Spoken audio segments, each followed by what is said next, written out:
This is the Vision Network. Agent banking, otherwise known as point of sale or POS operation, is probably one of the most lucrative business in Nigeria currently. While some people focus on it as a primary source of income, having several outlets, it's an additional source of income for others. These outlets provide banking services including cash deposits and withdrawals, fund transfers, utility bill payment, airtime recharge, and other related services as would a financial institution, but with an added advantage in servicing remote areas that are unbanked. Apart from shops specifically set up to provide these services, other goods and services providers play a role in banking aid. In recent times, they have been more popular with the increase in the number of fintechs in the country. Although the Nigerian interbank settlement system data shows there are about 307,000 POS machines in Nigeria as of March 2021, only 167,000 were active.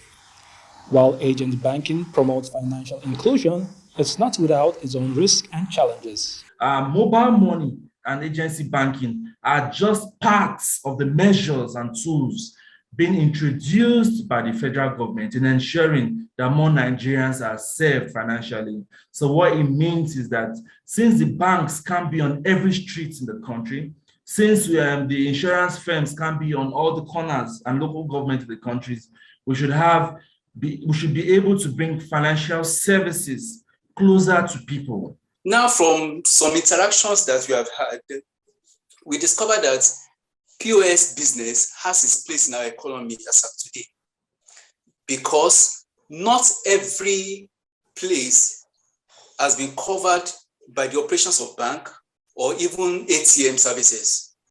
The Central Bank of Nigeria introduced the POS system and agent banking in 2013 to achieve financial inclusion and develop a cashless economy. Apart from commercial banks with agent banking arms like First Money by First Bank and Access Closer by Access Bank, fintechs like Pega, IntoSwitch, QuickTeller, and Kuda Bank also play in this field. A recent statistics from the Shared Agent Network Expansion Facilities, a CBN initiative to oversee agency banking in Nigeria and promote financial inclusion, reportedly depicts an impressive year for the sector. However, there have been an outcry on the number of fraud committed in this sector. Yes, it is possible. It has been perpetrated before. It will still be perpetrated, just not in Nigeria. I mean, it's a global phenomenon.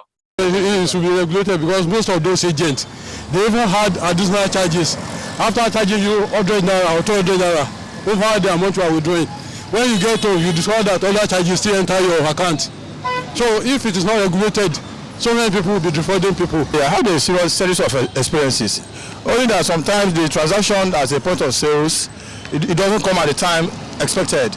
Secondly, there are a lot of things going on now, and some scammers have entered into the system that you wouldn't even expect that they are scammers. At the end of the day, they will send you a text message and say credit alert, but your credit balance in the bank is not the same. I think of recent, I started receiving debit alerts from my previous banks. But I can't actually trace it to maybe because I use POS actually, but I don't know because maybe that's the only way I know I'm careless now, using a strange person's POS to make withdrawal. So I don't know, maybe that's the case. On the flip side of the coin, banking agents are also reported to be victims of the fraud carried out by customers. In some cases, according to operators, it can come in the form of fake transfer or multiple debits, which most times cannot be gotten back from the customers.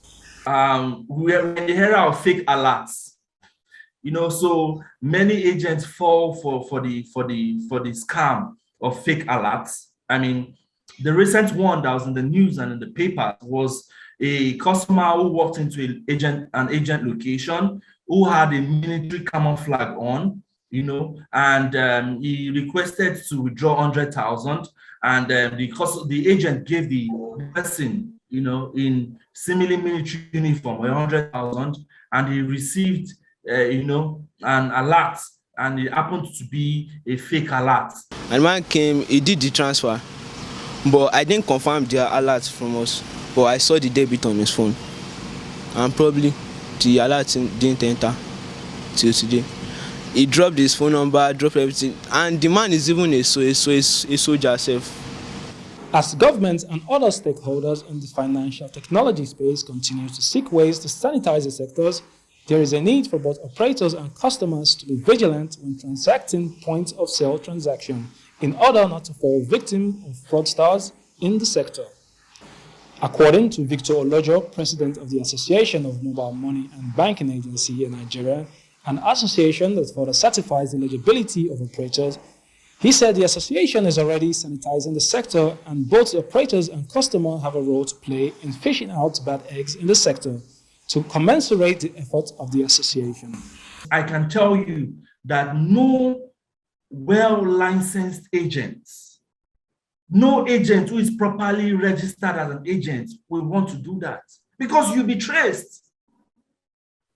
I don't know if you're getting what I mean. So the fact is, a properly licensed agent who has gone through the necessary KYC, who has an identifiable address, whose BVN has been taken down, you will not want to use the POS device to capture the details or clone the details of your customers because you'll be tracked down, you'll be arrested.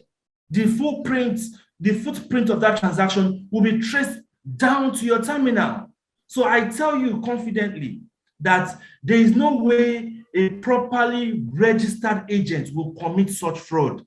Unfortunately, POS terminals are falling into the hands of fraudsters, and we will leave this squarely on the tables of the operators and the banks. This is DG Vision Network.